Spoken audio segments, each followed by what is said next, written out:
The following program was provided by an independent producer solely responsible for its content. The opinions expressed do not necessarily represent the views of this station, its staff, board of directors, or underwriters.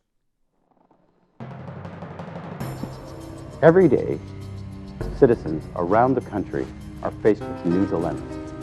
Dilemmas that affect them profoundly. Whether it's injustice, discrimination, falling through the cracks, scandals and cronyism, balances of power, ethics, religious freedoms, state versus citizens, and unfunded mandates, and the list goes on and on and on. Welcome to Speak Up. It's directed at those who have fallen through the cracks, and it gives them a voice. It's your turn to speak up. To stand up and fight back.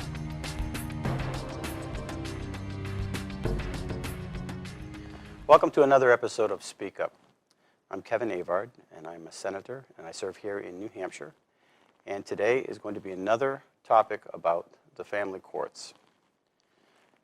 If you've watched the show on a regular basis, then you know that we have had many people come on this show to tell about their stories of the New Hampshire family courts.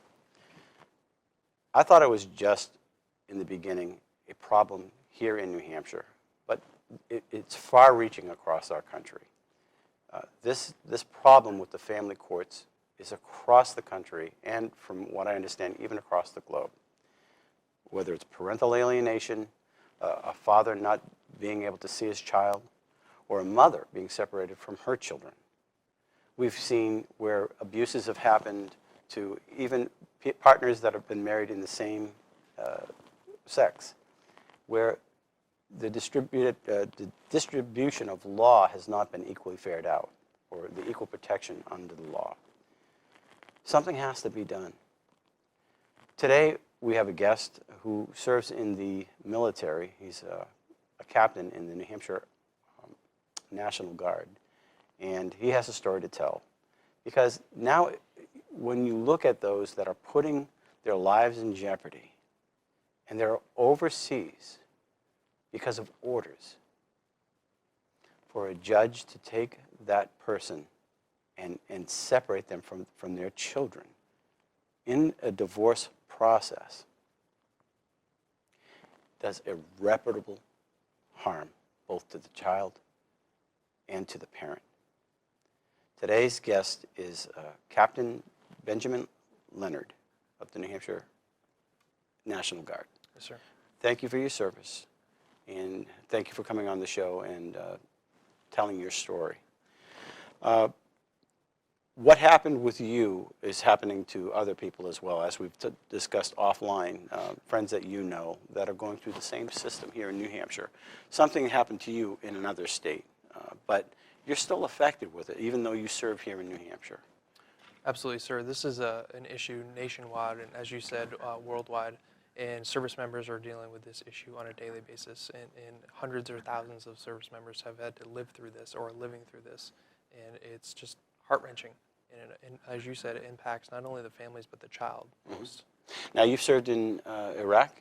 I have. I've been in Baghdad, Iraq in 2006 to 2007, and I served again in Kuwait in 2010 to 2011. Now, were those voluntary deployments, or were you ordered to go? We are all ordered to go, but we are a volunteer force. Right. We all put our right hand up and swear to defend the Constitution for everyone else in this nation. And but we are always ordered to deploy overseas. Yeah, it's come to my attention that for some reason, multiple reasons I'm sure, but when you're serving overseas, obviously, if you get the letter, Dear John letter, that has a major impact on the soldiers serving, and there seems to be a high suicide rate in our service folks. You had mentioned that a little bit off air. Yes, it is very sad that, again, suicide rates are drastically high right now, and I think at all levels, senior leaders all the way down to the lowest private acknowledge this, and they're trying to come up with the different avenues to resolve it and figure out why such a high suicide rate. I can tell you from living it, from being in the desert in having your wife, the person that you care about, the person you're fighting for, your family, tell you that they want a divorce and they've moved out of your house. And that if you don't come home and help fix the family issue, I'm leaving. And you're halfway around the world. Right. How are you possibly supposed to be able to do anything? And how can you do your mission? You were sent overseas to defend the nation and do a mission, and now your mind is just completely clogged up. And you're incapable of doing anything at that point. Right. Did that happen to you? That did happen to me. Again, the person that I loved and was fighting for and trying to support told me they were done, and they packed up the stuff and left the house.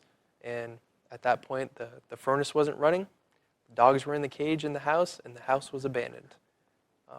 Trying to deal with that halfway around the world. Luckily, I have great parents that drove all the way up from Kentucky to deal with the house situation. Mm-hmm. And meanwhile, all these emotions and frustrations and hatred and love and all this stuff, all these emotions just running rampant in your body. And you just can't think rationally of what to do. And how long were you there before you could actually physically be here when you got this information? So I got this information, let's see, we got into country about September, October timeframe. It was January, right after the holidays. I didn't come home until September. It's quite a while. That's quite a while to deal with very heart-wrenching, emotional process. Now, in the process of that, were you being served papers across these? Did you have to deal with that? Did you have to sign papers? No papers were actually sent in the mail. All that, she pretty much said, when you return home, we were going to sign all the papers. Mm-hmm. But she did move out of the house and just abandoned everything. Now, to complicate matters, obviously, you have a daughter as well. I do have a little girl who's now 7 years old. And when this was taking place, she was how old? She was about 2.5. All right. And so whatever bond that you had was now going to be severely attacked. Absolutely. You know, any parent that's deployed, that's going through divorce or not, trying to maintain a loving relationship through a phone, Skype, whatever communications you can, as often as you can, is crucially important. Mm-hmm. Mother, father, daughter, whomever your loved one is you're trying to connect with. And now take that and try to connect with your loved one when you have the person just says they want a divorce standing behind them. And you, again, have all these emotions, and you try not to show too many emotions with your little 2.5-year-old child on the phone. Right. But yet you have mom or dad in the back and just constantly reminding you of what's really going on. And trying to explain to a little girl or any child, Daddy, why did I have to pack up all my toys and move? Mm-hmm. That's extremely difficult to try to explain. So when you got the news, there was this long period of time before you could actually come home and be physically here to do something about it. Obviously, there's this perpetual knot in your gut, and I don't know if you were in action or not, but if, Kuwait or... Right. Luckily, Kuwait is pretty mellow. Right. So there's no, you're not being shot at or rocketed. Now, Baghdad, Iraq in 2006 is a completely different story. Right. But in Kuwait, for the most part, is again... But your mind has to be... Correct. There. Right. So all these things are happening. The world is upside down, and now you're flying home. You come back home. You're in a situation now where now you have to deal with something and with a broken heart. And before I ask anything else, is there any history of criminal action on your part that I should know about before we even go further? No, not at all. Okay. And no domestic violences or anything like that? No, not at all. So there's not a track record of anything. So now you have a clean record. You're serving our country, and I have to ask this because people want to know. Right. So they already look at you. Well, you're separated from your child. You must have something wrong with you. Right. Right. And other than the fact that you love your kids. Right. You're back. There's no record. You served your country. You put yourself in harm's way, and now you're dealing with a lawyer. You had to get a lawyer. Well, I will tell you from experience that anyone that has lived through that process, first thing you're going to try to do is you're going to try to save whatever marriage you have. And you're going to jump through hoops and try to do everything under the sun, if it's counseling, if it's pleading, if it's whatever it is, to try to save whatever family bond you had. And then when that's not the case, you start going through the emotional process. And then you start trying to protect yourself. And then you start getting a lawyer, start doing research. Meanwhile, your other person has already gone through this process. And everyone goes through the emotional processes, unfortunately, most of the time, they go through the emotional processes at different times, different stages. Sure. And unless you're at the same stage, you're never going to try to rebuild.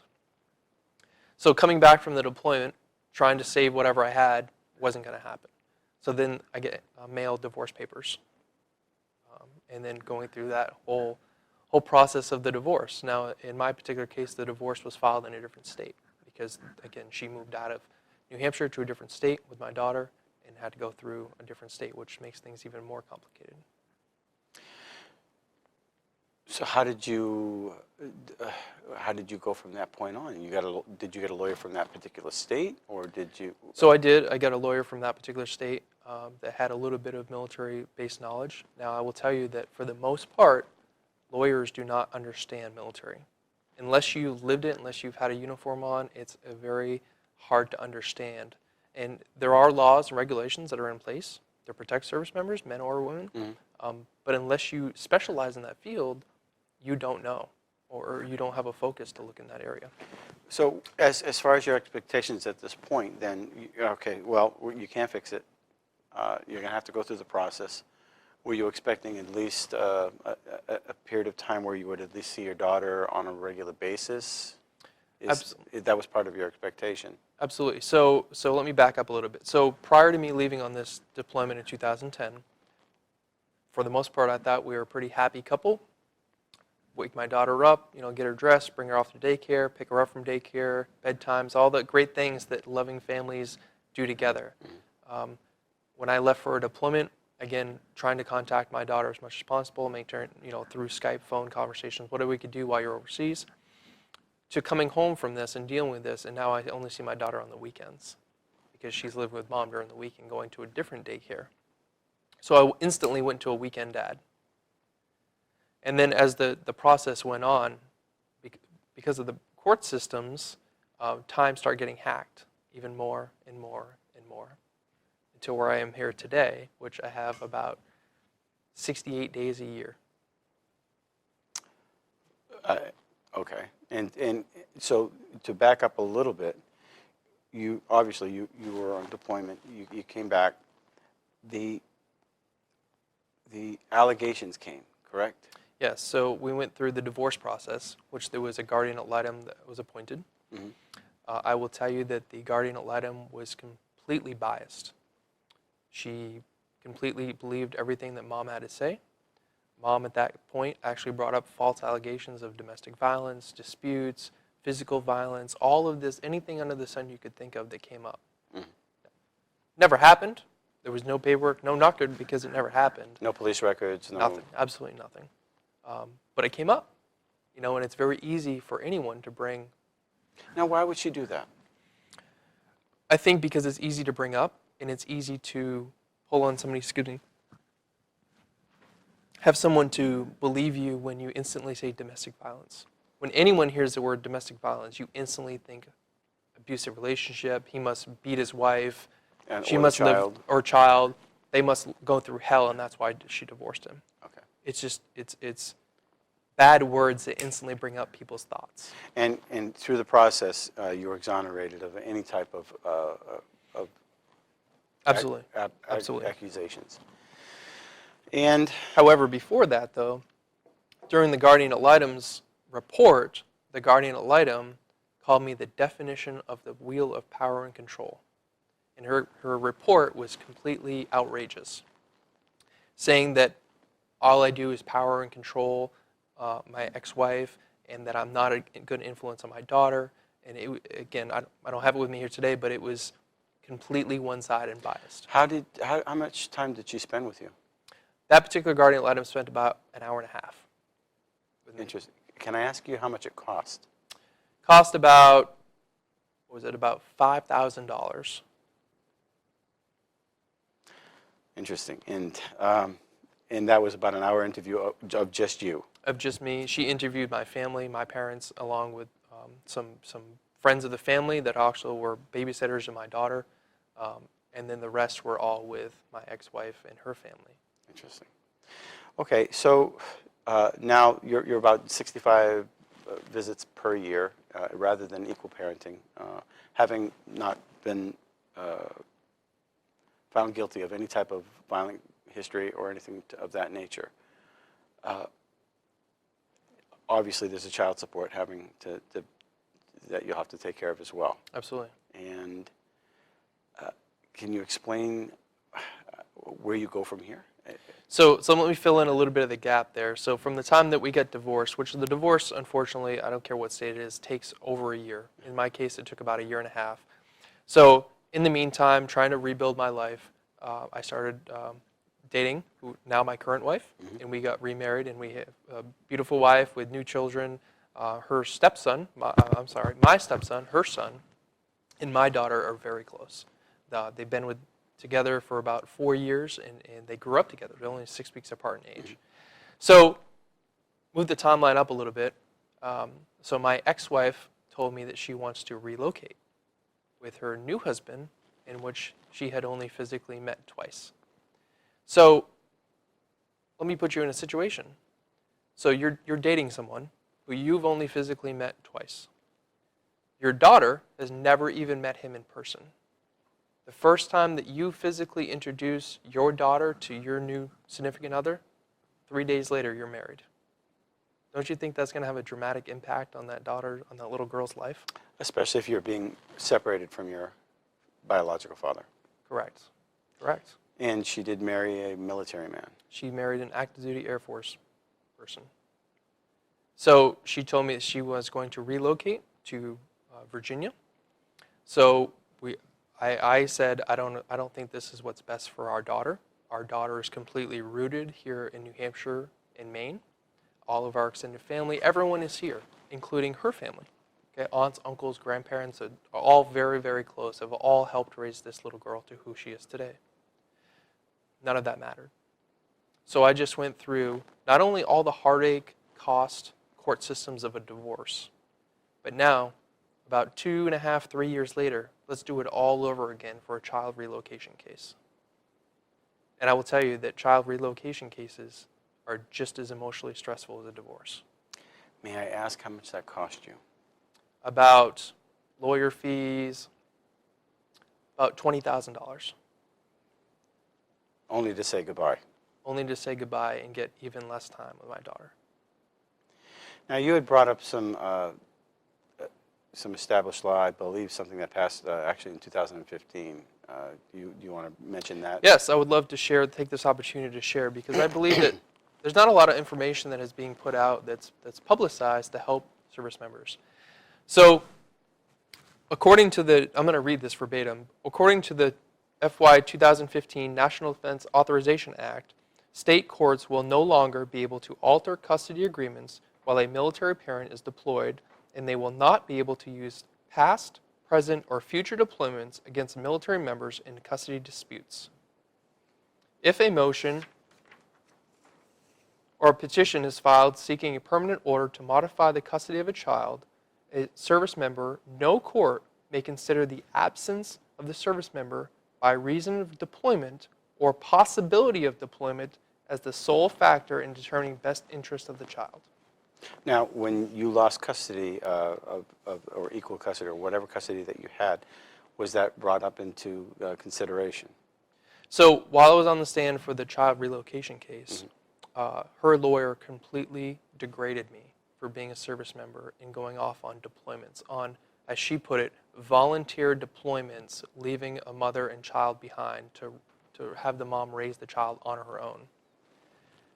Also, I've had to go away through my last 16 years of military service for different training opportunities. Some required training to learn how to do your job, some other smaller, a week or two here, again, for job improvement. It's no different than a My son does it all the time. right. He's in the national. So, again, scrutinized for the fact that you're constantly leaving a child and a mother behind for them to raise it on her own, and abandoning the family, as she put it.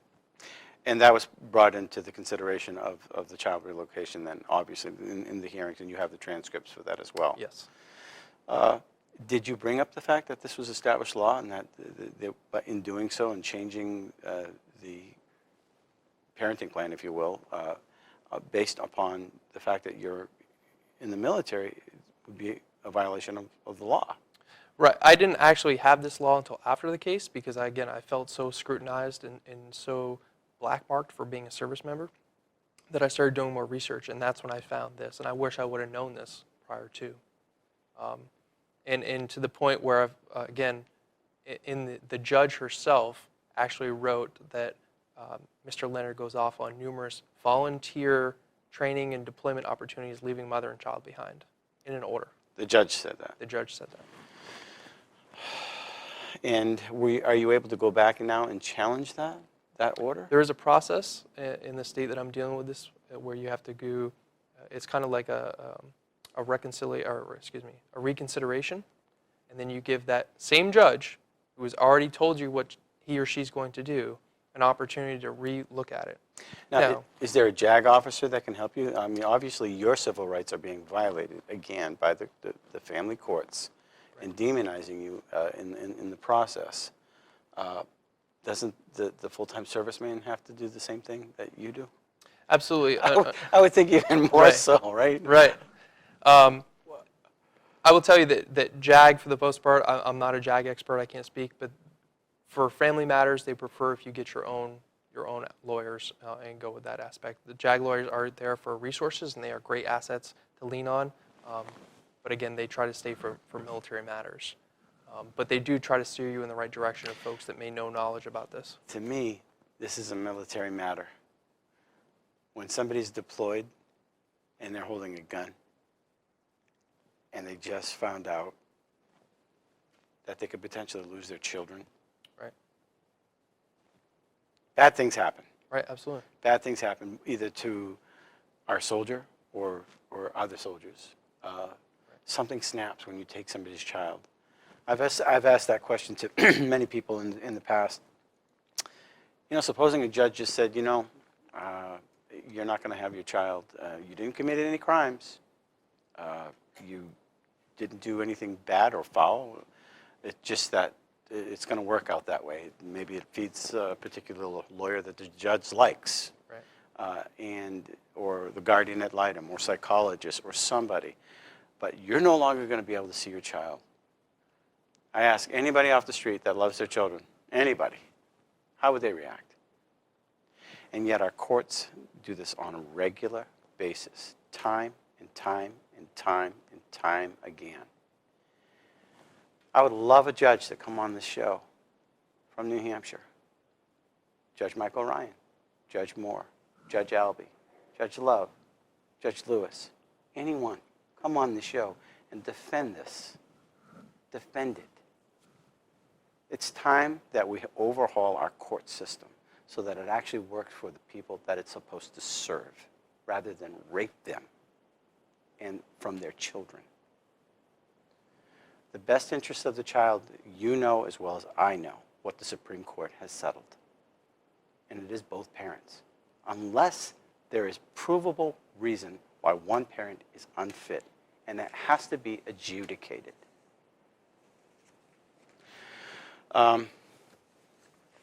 So you're following this up, you're following through.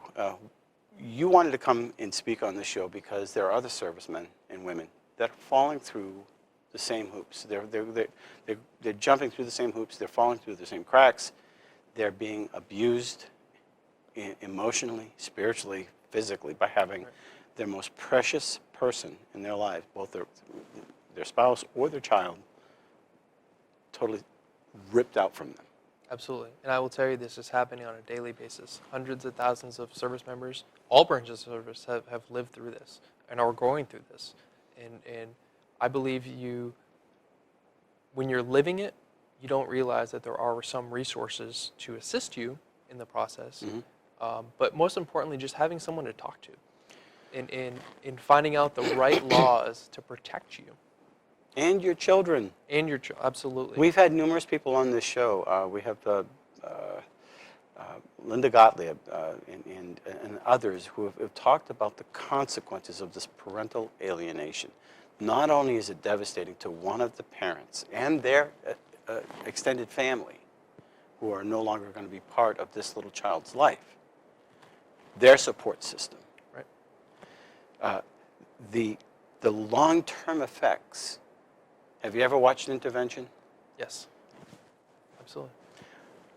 You know, we have a drug problem in New Hampshire, and I wonder how much is linked to the abuses, either by the state, by ripping a child away from a good parent and putting them in a foster care, or putting them or her in a situation that is not natural to that child.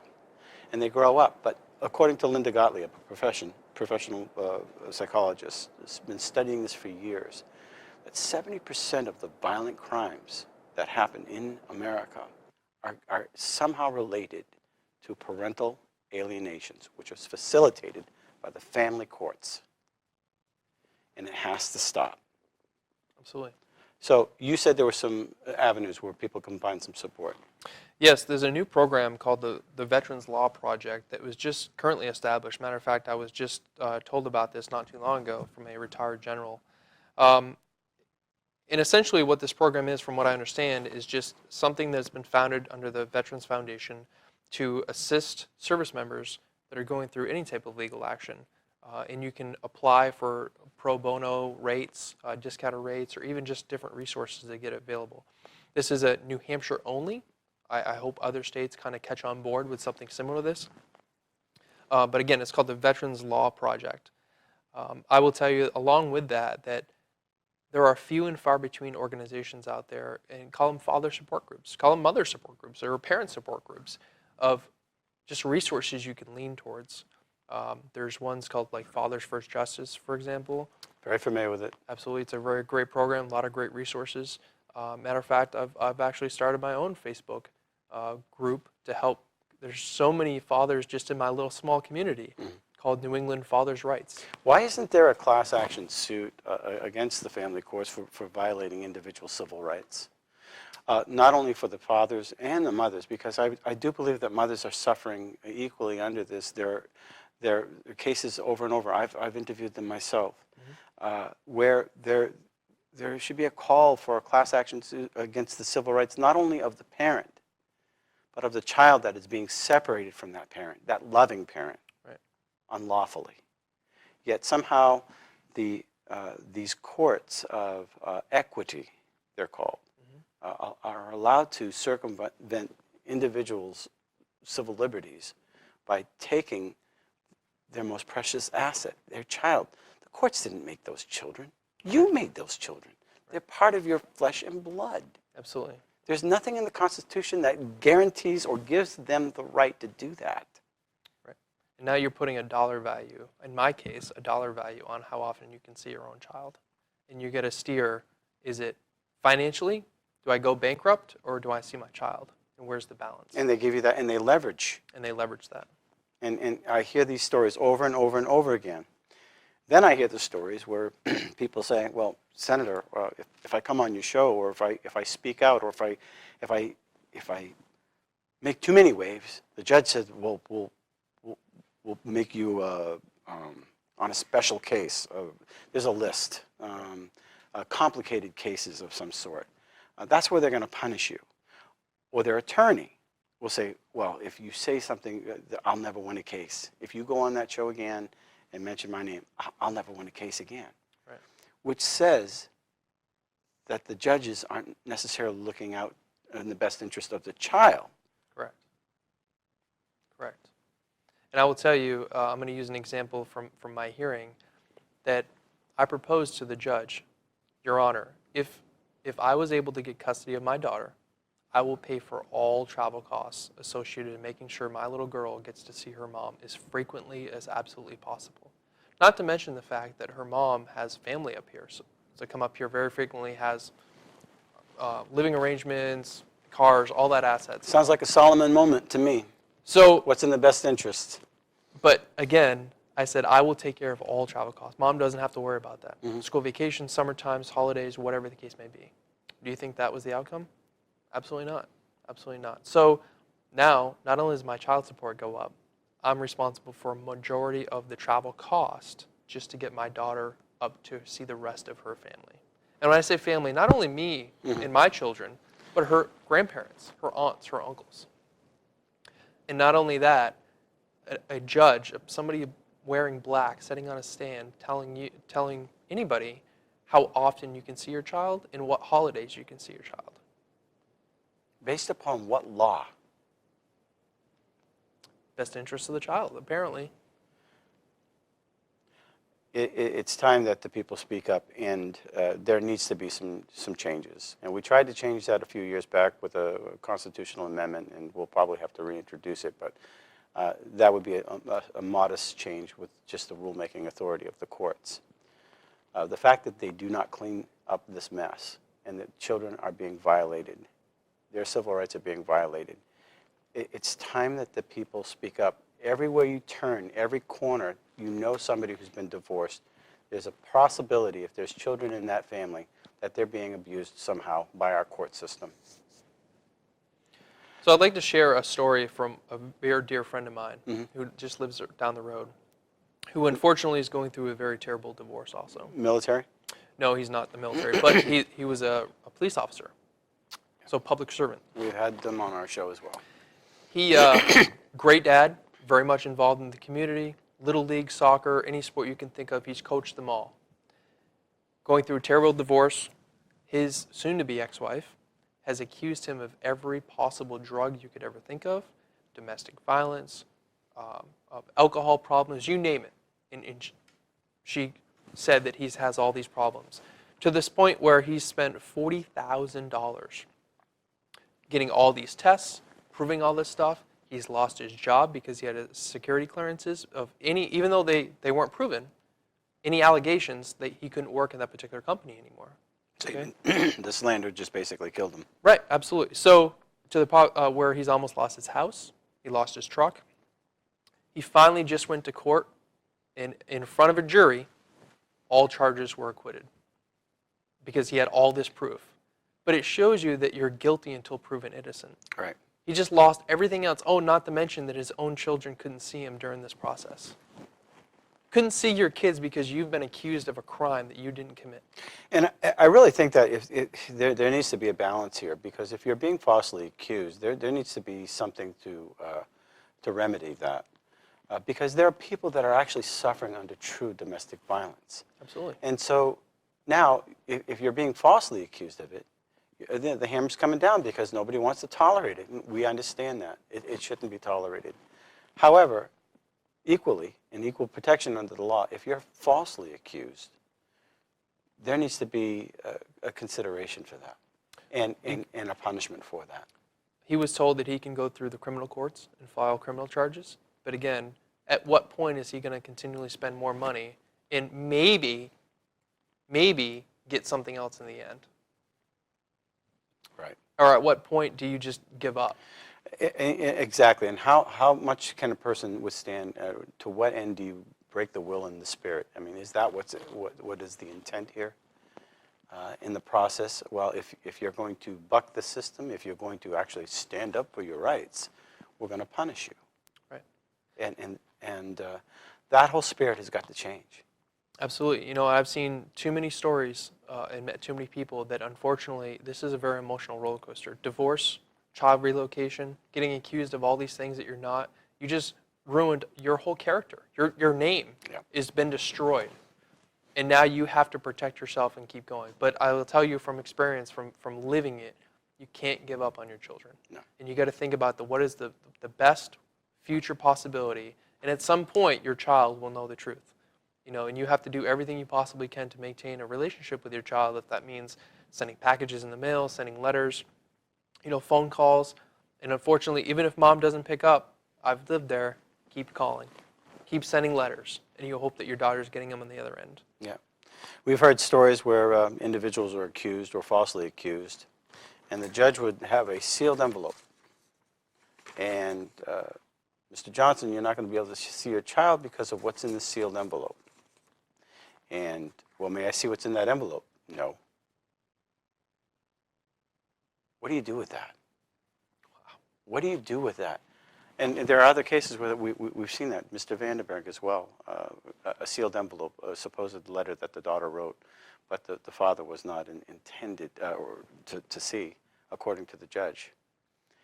You should be able to see and face your accuser. You should be able to see The privacy is not there for the judges to victimize you. It's Right. there to protect the children if there was abuses going on. If you've been properly adjudicated as a problem, then go for it. Right. Separate them. Children are being attacked all the time. They don't need to be attacked by our judges. Right. They don't need to be attacked by DCYF. Or brainwashed by the other parent. So how can people get in touch with you? If they're a military person and you want to help them get their story out? Absolutely. So I would love to help anybody. It doesn't have to be necessarily a veteran, but like I said, I have a new Facebook page that I've opened up called New England Fathers' Rights. And I've also bought the domain of the website, and I'm in the process of actually getting the website up and running, which will be newenglandfathersrights.com. I would love for people to reach out to me. I would love to help in any way I can, if it means getting you resources or giving you different avenues, or maybe just an ear or somebody to talk to you and say, I've lived this. I know what you're going through. Don't give up. All right. Well, thank you for coming on Speak Up. Thank you very much for having me. I appreciate it. All right. And that's going to conclude this show. There is a concern, and we hear it over and over and over again. More and more state reps are finding out about it. More and more senators are listening. People are being hurt.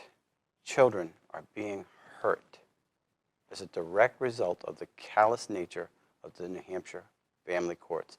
And not just the New Hampshire family courts, courts across the country.